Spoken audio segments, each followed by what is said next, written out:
গাছের কোন পর্যায়ে কোন সময় আপনি কোন সারটা প্রয়োগ করবেন। বিভিন্ন ফলমূল শাকসবজি বিভিন্ন ধরনের গাছ আপনারা রোপণ করেন, তো আপনারা অনেকেই জানেন না যে গাছে কোন স্টেজে বা কোন বয়সে কি ধরনের সার গাছে দিতে হবে। তো আজকের ভিডিওর মাধ্যমে আমি আপনাদেরকে জানানোর চেষ্টা করব যে গাছের কোন বয়সে বা কোন সময় আপনি কোন সারটা প্রয়োগ করবেন। গাছের ধরন এবং বয়স ভেদে ফল এবং সবজি দুটোতে আলাদা আলাদা ধরনের সার এবং আলাদা আলাদা সময়ে সার প্রয়োগ করতে হয়। একটি গাছের সারের ডোজের সাথে আরেকটি গাছের সারের ডোজ মিলবে না। অর্থাৎ আপনি কখন গাছটাকে বড় করবেন, কখন গাছ থেকে ফল নেবেন, কখন ফলটা পরিপক্ক হবে, গাছের অবস্থা দেখে আপনি সার নির্ণয় করুন যে এখন কোন সারটি দেওয়া প্রয়োজন। তো যাদের সময় আছে আপনারা ধৈর্য সহকারে এই ভিডিওটি দেখুন। আশা করি এই ভিডিওর মাধ্যমে আপনি বুঝতে পারবেন যে গাছের কোন পর্যায়ে কোন সারটি দেওয়া প্রয়োজন।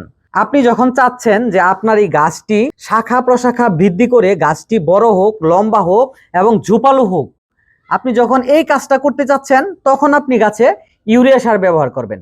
কারণ ইউরিয়া সারের কাজ হচ্ছে পাতা সবুজ করা, ডালপালা প্রসারিত করা, বৃদ্ধি করা। এই কাজগুলো মূলত করে থাকে ইউরিয়া সার। আপনি যখন গাছে ইউরিয়া সার প্রয়োগ করবেন তখনই গাছের পাতা সবুজ হবে, গাছের শাখা প্রশাখা বৃদ্ধি হবে এবং গাছটা লম্বা হবে। ইউরিয়া সার ব্যবহার করার সময় একটি সতর্কতা, গাছে যখন ফুল ফুটে ফল আসে তখন ইউরিয়া সার ব্যবহার করা যাবে না। যদি ব্যবহার করেন তাহলে ফুল ফল ঝরে যাবে। পটাশ সার আপনি কখন ব্যবহার করবেন? গাছটা যখন বড় হইতে থাকবে, আপনি যখন চাচ্ছেন যে গাছের শিকড় বৃদ্ধি হোক, গাছটাতে ফুল ফল আসুক, তখন আপনি এই পটাশ সার ব্যবহার করবেন। আপনার গাছের রোগ প্রতিরোধ ক্ষমতা বৃদ্ধি করার জন্য, শিকড় বৃদ্ধি করার জন্য, ফুল ফল দ্রুত আনার জন্য আপনি পটাশ সারটি ব্যবহার করবেন। এই পটাশ সার যদি আপনি ব্যবহার করেন তাহলে আপনার গাছ হবে মজবুত, শক্তিশালী।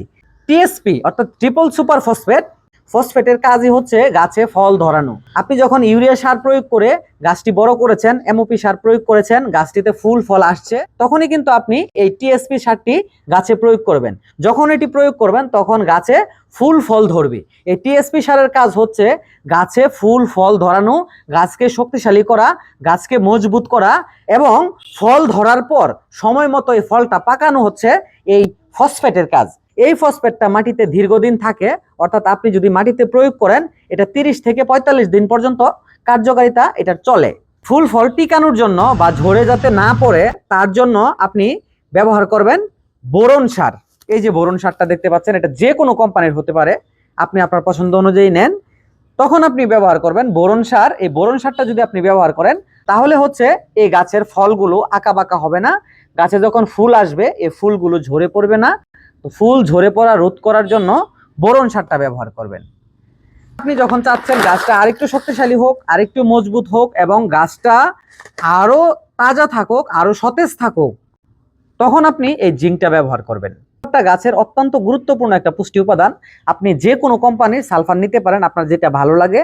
তো এই সালফারটা আপনি কি করবেন, যখন দেখবেন যে আপনার কচি পাতাগুলো হলুদ হয়ে যাচ্ছে তখন হচ্ছে সালফার প্রয়োজন।